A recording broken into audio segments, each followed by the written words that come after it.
निघा तुम्ही. काय म्हणाला? निघा तुम्ही. तुमच्याच सख्ख्या भाच्याचा राज्याभिषेक करायचा आहे, त्यामुळे संभाजी नावाची अडचण. महाराज म्हणा. हा?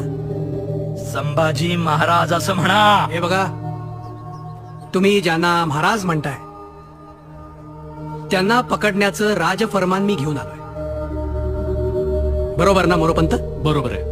आणि तुम्ही जर तसं केलं नाहीत तर तुम्हाला पकडण्याचं दुसरं राजफरमान माझ्याकडे आहे. राजफरमान आहे ते. माझी फौज घेऊन माझ्यावरच आलाच रे शेमण्या. हे बघा, तुम्ही संभाजीला अटक करा आणि महाराज म्हणा. अनाजी पंत, हंबीरराव म्हणतायत तसं शंभूराजांना महाराज म्हणा. का? कशाला विषय वाढवताय? काय चूक आहे त्यांचं? महाराज म्हणा. हे बघा, आता